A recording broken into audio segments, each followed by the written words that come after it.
সময় এভাবে বসে থাকবো? আমার যে খুব খিদে পেয়েছে। শান্ত হবন, মা রান্না করছে। এত উতলা হলে কি হয়? বলি, এত ছটফট করছিস কেন? দেখতেই তো পেলি কত কষ্ট করে চাল জোগাড় করে রান্না বসালাম। রান্না করতে তো সময় একটু লাগবেই। বলি, এভাবে একবেলা খেয়ে আর কতদিন চলবে মা? দেখবে, এইভাবে ঠিক মতো খেতে না পেয়ে একদিন সত্যিই মারা যাবো। এমন কথা মুখে আনিস না মা। তোদের দু বোনের জন্যই তো আমি বেঁচে আছি। বিধাতা, তুমি আমায় একটা পথ দেখাও। মেয়ে দুটোর মুখে যেন দুবেলা খাবার জোটাতে পারি। দিলি তো বোন, মায়ের মনটা খারাপ করে। সোনা তো ভুল কিছু বলেনি রে। এভাবে আর কতদিন? আমাদের তো কিছু একটা করতেই হবে, অন্তত মেয়ে দুটোর মুখের দিকে তাকিয়ে। কি করব বলো তো গিন্নি? হাতে কোনো কাজ নেই, কাছে কোনো টাকা নেই। কারো কাছ থেকে যে 2 পয়সা নেব, তা যে আবার শোধ দিতে হবে। না পারবো আসল টাকা শোধ করতে, না পারবো শোধ মেটাতে। তখন যে গলায় দড়ি দেওয়া ছাড়া কোনো উপায়ই থাকবে না। বলি, তোমার মুখ থেকে সব সময় এমন অলক্ষণে কথা কেন বেরোয়? হ্যাঁ, একটু ভালো কথাও তো বলতে পারো। আমার রান্না শেষ, সবাই খেতে এসো দেখি। যাক বাবা, অবশেষে রান্না শেষ হলো। তাড়াতাড়ি খেতে চল দিদি। বলি বাবা, মাঠে দেখলাম অনেক মানুষ আলু লাগিয়েছে। শুনলাম আলুর নাকি এবার অনেক দাম। বলি, এক কাজ করো তুমি, অন্যদের মতো তুমিও আলু লাগাও। আলু যে লাগাবো, টাকা কোথায় পাবো? তাছাড়া আমাদের তো জমিও নেই যে সেখানে আলু চাষ করব। বাবা, আমাদের বাড়ির উঠোনে আলু লাগালে কেমন হয় বলো তো? এতে কারো গরু ছাগলও আমাদের লাগানো আলু খেতে পারবে না বাবা। কিন্তু টাকা? বাবা, আমাদের তো 2টা কলা গাছ আছে, আমি দেখেছি। কলা গাছের কলাগুলো বেশ বড় হয়ে গিয়েছে। আমরা বরং কলা বিক্রি করে আলুর বীজ কিনে আনবো। অন্যদের যখন হচ্ছে, তখন আমাদের হবে না কেন? তুমি তো জানো মেয়ে দুটো আলু খেতে খুব ভালোবাসে। আমরা যদি নিজেরা আলু চাষ করতে পারি, তাহলে তো আর অভাব থাকবে না। আমাদের দুবেলা সবার মুখে ভাত জুটবে। কিন্তু আমাদের উঠান তো ছোট, আলু লাগানোর জায়গা কেমন করে হবে? যতই কষ্ট হোক, বাড়িতে যতটুকু জায়গা আছে সেখান থেকে কিছু জায়গা বের করব।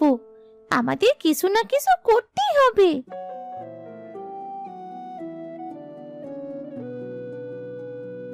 আমার খাওয়া শেষ, আমি তবে কলার খান দুটো কেটে বাজারে নিয়ে যাই। তুমি একা পারবে না বাবা, আমরাও যাবো তোমার সাথে। আমাদেরও খাওয়া শেষ, চলো, আর দেরি করা উচিত হবে না।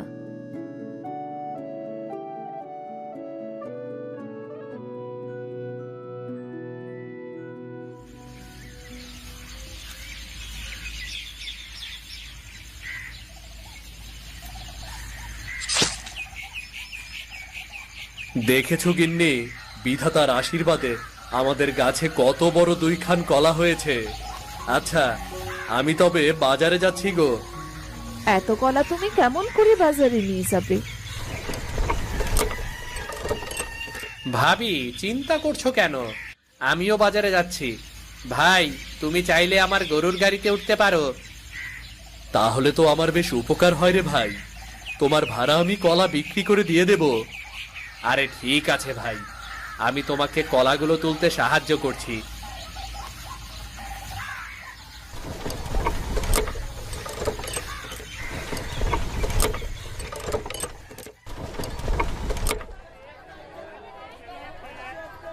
ভাই, তুমি কলাগুলো বিক্রি করে আমার টাকা শোধ দিও। আবার আমার কাজ আছে, আমি আসি তবে। ঠিক আছে ভাই।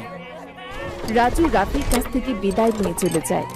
রফিক কলা বিক্রি করতে শুরু করে। রফিকের কলা সুন্দর ও বতী হওয়ায় তাড়াতাড়ি বিক্রি হয়ে যায়। কতদিন পর হাতে এত টাকা এলো। যাই, আলুর বীজ কিনে যদি কিছু টাকা বাঁচে তবে বাজার করতে হবে, রাজুকে ভাড়াও দিতে হবে।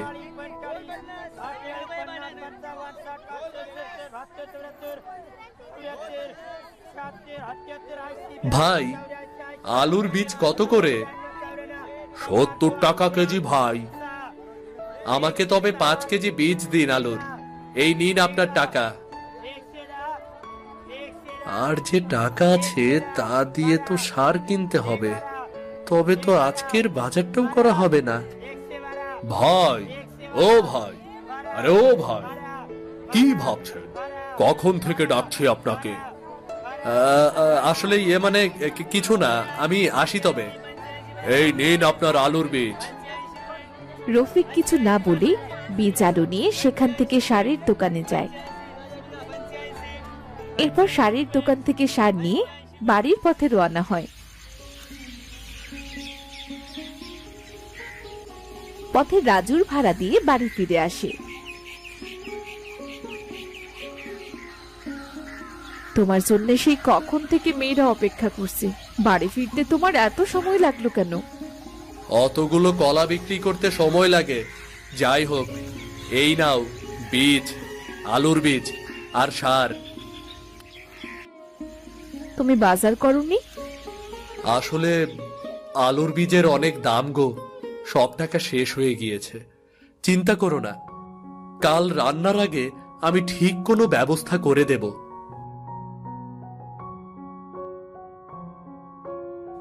বাবা, আমরা পাশের বাড়ি থেকে কোদাল এনেছি, দেখো। দেখো বাবা, আমি আর দিদি মিলে কত সুন্দর মাটি কুপিয়েছি। আরে, আমার 2 মেয়ে তো দেখি অনেক কাজ করেছে। এবার আমার কাছে দে দেখি কোদালটা। তুমি একা নও বাবা, আমরাও তোমায় সাহায্য করব। আরো কোদাল আছে।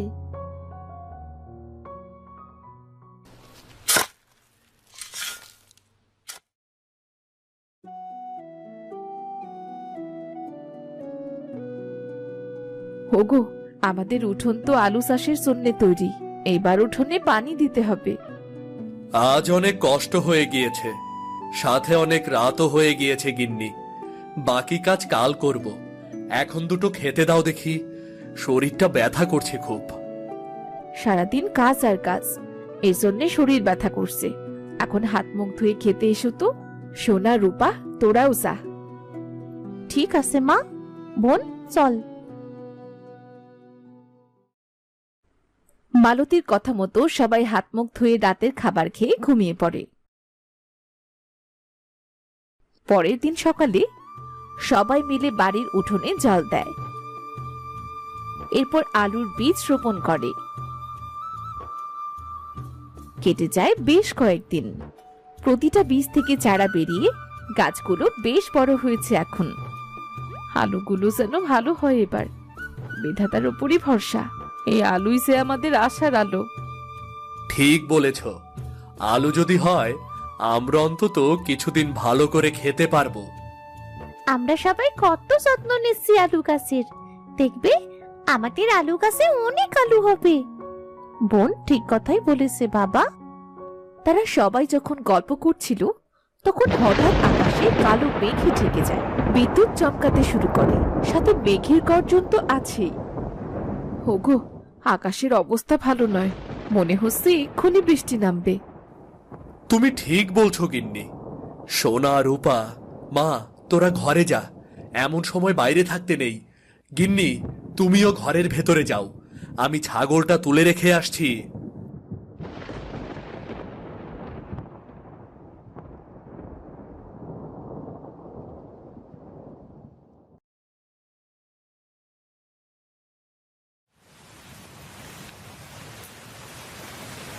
যাক, বৃষ্টিটা হয়ে ভালোই হলো। প্রতিদিন কলসে করে জল নিতে বেশ কষ্ট হয়। এখন উঠানের মাটি 2-3 দিন ভিজে থাকবে। আলু গাছে আর জল দিতে হবে না। তুমি কথাটা মন্দ বলনি। এভাবেই তারা গল্প করতে থাকে। দিন কেটে রাত হয়, রাত পেরিয়ে সকাল, কিন্তু বৃষ্টি থামার কোনো নামগন্ধই নেই। রফিক তো অনেক চিন্তায় পড়ে যায়। এভাবে টানা 5 দিন বৃষ্টি হওয়ায় মালতীদের উঠোনে জল জমে যায়। বাবা, আমাদের উঠোনে তো হাঁটু জল, এবার কি হবে?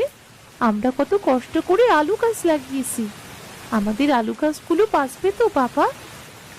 অমন কথা বলিস না দিদি, আলু গাছ না বাঁচলে আমাদের সারা বছর একবেলা করে খেয়ে থাকতে হবে। আমাদের ঘরে বৃষ্টির জল পড়ে। বাবা বলেছিল আলু বিক্রি করে নতুন ছাউনি দেবে, তবে তো সেটাও হবে না। মনে হচ্ছে আমার শেষ আশাটাও এবার নষ্ট হয়ে যাবে। বিধাতা আমাদের একটুও কি শান্তি দেবে না? বলি এত চিন্তা করিস না তো, চল উঠোন থেকে জল বের করার চেষ্টা করি কি। উঠানে হাঁটু জল, তুমি কেমন করে এত জল বের করবে শুনি? চেষ্টা করে দেখি না। দেখো মা, আলু গাছ দেখা যাচ্ছে। দেখবে কাল দিন আসতে আসতে সব জল চলে যাবে। তোর কথাই যেন সত্যি হয় রে মা। ওগো, ঝাল পেঁয়াজ দিয়ে দুটো ভাত মুখে দাও দেখি। এত চিন্তা করে কি হবে বলো? মা ঠিক কথাই বলেছে বাবা, এবার ঘরে চলো এখন। সব মরে গেল। কত কষ্ট করে গাছগুলো লাগিয়েছিলাম, কত যত্ন নিয়েছিলাম। বৃষ্টির শূন্যে, এই বৃষ্টির শূন্যে সব শেষ হয়ে গেল। কত টাকা খরচ করলাম, নিজেরা না খেয়ে আলু গাছে কত সার দিয়েছি। আমার সব পুঁজি তো শেষ। এখন কিভাবে চলবো? আলু না হলে কি আমাদের খাবার জুটবে? বাবা, এই গাছগুলো তো বেঁচে আছে, হয়তো এতে আলু হবে। বাবা, একটা আলু গাছে আর কতই বা আলু হবে? বিধাতা আমাদের কপালে লবণ ছালি লিখে রেখেছেন সারা জীবন, তাই তো আমাদের সাথে এমন হয়। তারা সবাই যখন হতাশ হয়ে বসেছিল, ঠিক তখনই সেখানে এক বুড়ি এসে উপস্থিত হয়। সাদা চুল, বয়স্ক হলেও মুখে রহস্যময় হাসি। কি রে, তোদের সবার এমন মন খারাপ কেন? মুখে বিস্ময়ের ছাপ। আর বলো না বুড়িমা, অনেক কষ্টে খেয়ে না খেয়ে আলু গাছগুলো লাগিয়েছিলাম, বৃষ্টির জলে সব মারা গেছে। মাত্র একটা আলু গাছ বেঁচে আছে? হ্যাঁ বুড়িমা, শুধু একটাই বেঁচে আছে। বাবা, আলু গাছটা তুলিস না। বিধাতা ওই একটা আলু গাছের সাহায্যেই তোর সকল অভাব দূর করে দেবেন। এই একটা গাছে এমন আলু হবে যে তুই বিশ্বাসই করতে পারবি না। কিন্তু সেটা হবে কেমন করে? যখন সূর্যাস্ত যাবে, এই মাটিগুলো গাছের গোড়ায় দিবি।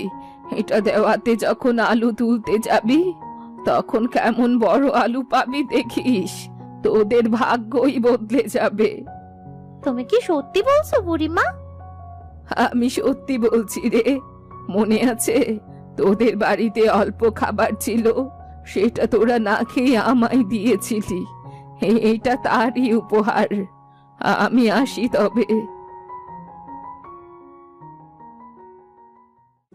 মা, বাবা, বুড়িমার কথা কি সত্যি হবে? সবই তো শেষ হয়ে গেল, বুড়িমার কথা না হয় বিশ্বাস করেই দেখি। আজ থেকে আমরা সবাই কাজটার প্রতি অনেক যত্ন নেব। মালতী বুড়িমার কথা মতো তার দেওয়া মাটি সূর্যাস্তের সময় আলুর গোড়ায় দেয়। এরপর থেকে তারা সেই আলু গাছটার অনেক যত্ন নিতে শুরু করে, যা দেখে গ্রামের মানুষ নানানভাবে টিটকারি শুরু করে। আরে রফিক ভাই, তোমার উঠানে দেখি একটাই আলু গাছ, তবুও এত যত্ন নিতাছো তুমি? তোমার ওই একটা গাছ কমন আলু দেবে শুনি? জায়গাটা নষ্ট না করে গাছটা তুলে ফেললেই তো হয়। ওই আলুর গাছটা আমার শেষ আশা। তবে তোমরা সেই আশাতেই থাকো। তোমার তো কোনো কাজ নেই, এইসব অকাজ করো। আমাদের বাবু এসব করার সময় নেই। আমরা আসি তাহলে।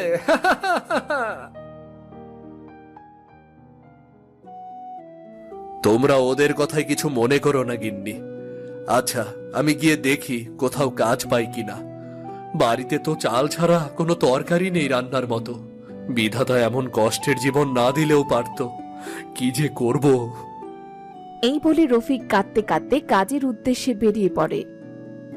সে অনেক জায়গায় কাজ খুঁজে, কিন্তু কোথাও সে কাজ খুঁজে পায় না। রফিক কি করবে সেটা ভাবতে ভাবতে যখন ফিরে আসছিল, তখন কাশিমের সাথে দেখা হয় তার।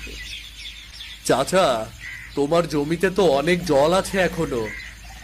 হ্যাঁ রে বাবা, জলটুকু বের করতে পারলেই জমিটা পরিষ্কার করব। জলে তো সব ফসল নষ্ট হয়ে গিয়েছে, নতুন করে জমিতে আবার শস্য ফলাবো রে, কিন্তু একা একা তো পেরে উঠছি না। তাহলে আমি তোমাকে সাহায্য করি, আমাকে অল্প কিছু টাকা দিও। ঠিক আছে ঠিক আছে, কাজ শেষে যে টাকা হয় আমি তোকে তাই দিয়ে দেব। এখন কাজ শুরু কর দেখিনি।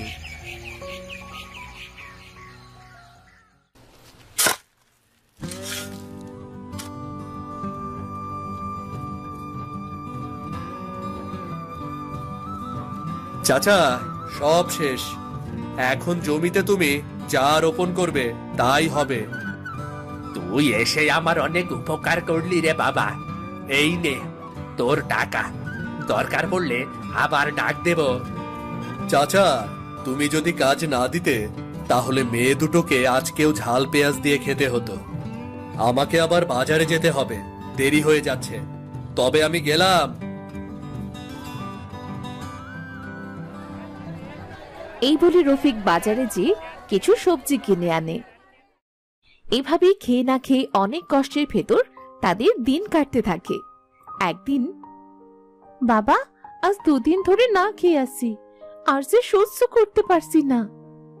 বলি আমরা না হয় এক কাজ করি, আলু গাছটা তো বড় হয়েছে, সেটা না হয় তুলেই ফেলি, দেখি কপালে কি লেখা আছে।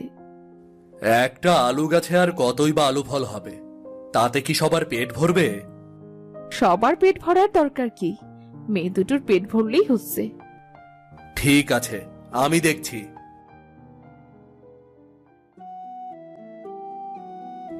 বলি মনে হচ্ছে কিছু নাই, বুড়িমা যে কি বলেছিল। তবে তুমি একটা কোদালের ব্যবস্থা করো দেখি।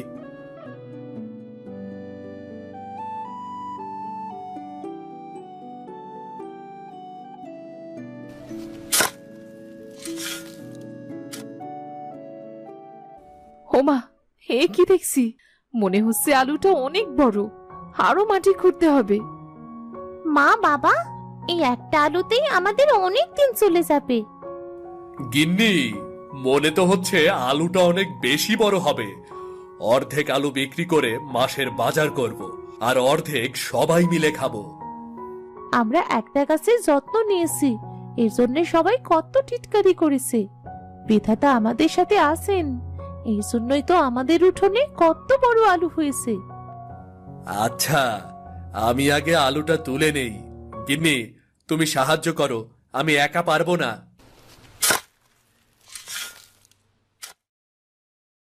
গিন্নি, আমি কি স্বপ্ন দেখছি?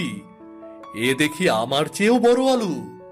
গিন্নি, এখান থেকে একটু আলু বাড়ির জন্য রাখি, বাকি আলু বিক্রি করতে নিয়ে যাই। আমাদের এবছর আর খাবারের অভাব হবে না। হ্যাঁ, এত বড় আলু, এত বড় আলু আমি জীবনেও দেখিনি। আলু এত বড় হয় সেটাও তো জানতাম না। বিধাতা আমাদের জন্য এমন আশ্চর্য রেখেছেন, বুড়িমার কথাই সত্যি হলো। মালতী দেরি না করে ছুরি নিয়ে আসে। রফিক ছুরি দিয়ে আলুটার যখন একটুখানি কাটে, তখন তো সবাই অবাক হয়ে যায়, কারণ বড় আলুর ভেতরে ছিল অনেকগুলো ছোট ছোট আলু, যা সোনার মতো চকচক করছে। গিন্নি, আলুর ভেতর দেখো কত আলু, মনে হচ্ছে সব সোনার। সত্যি তো, বুড়িমা আমাদের জীবনটাই বদলে দিল। বাবা, বড় আলুর ভেতরে থাকা সোনার আলুগুলো বিক্রি করে আমরা তো ধনী হয়ে যাব। হ্যাঁ রে মা, আমাদের আর না খেয়ে কষ্ট করতে হবে না। বাবা, বিধাতা আমাদের বড় আলুর ভেতর সোনার আলু দিয়ে পরীক্ষা নিতে পারেন। আমরা এক কাজ করি, শহরে গিয়ে সোনার আলুগুলো বিক্রি করে যে টাকা পাবো, তা অর্ধেক আমরা নেব, আর বাকি অর্ধেক গরিবদের মাঝে বিলিয়ে দেব। মেয়ে কিন্তু ঠিক কথাই বলেছে। তবে আর দেরি না করে চলো সবাই মিলে শহরে যাই। রফিক তাদের বাড়ির উঠোনের বড় আলুর ভেতর থেকে ছোট ছোট সোনার আলু বের করে। এরপর সবাইকে নিয়ে শহরে যায়। তারা অনেক টাকার সোনার আলু বিক্রি করে বাড়ি ফিরে আসে। এরপর রূপার কথা মতো রফিক অর্ধেক টাকা গরিবদের মাঝে বিলিয়ে দেয় আর বাকি অর্ধেক টাকা দিয়ে একটা বাড়ি করে ও নতুন ব্যবসা শুরু করে। এর কিছুদিন পর তাদের বাড়িতে সেই বুড়ি আসে। তোরা দেখি সবকিছু পরিবর্তন করে ফেলেছিস। সবই তোমার আশীর্বাদ গো বুড়িমা। আমি সব জানি, তোদের কাজে আমি খুশি হয়েছি। তোদের মন অনেক ভালো। গ্রামের সবাইকে কেমন সাহায্য করলি। তোর জায়গায় অন্য কেউ হলে সবকিছু নিজে ভোগ করত। আমরা গরিব, আমরা জানি এক মুঠো ভাত জোগাড় করতে কত কষ্ট হয়। তাই আমি চাই না আমার গ্রামের কেউ না খেয়ে কষ্ট পাক। শুনে খুশি হলাম। দেখবি তোদের আরো ভালো হবে। আমি আসি তবে। এই বলে বুড়ি সেখান থেকে চলে যায়। কিছুদিনের ভেতর সে গ্রামের একজন ধনী ব্যক্তি হয়ে ওঠে। সে গ্রামের অসহায় গরিবদের নানান ভাবে সাহায্য করে।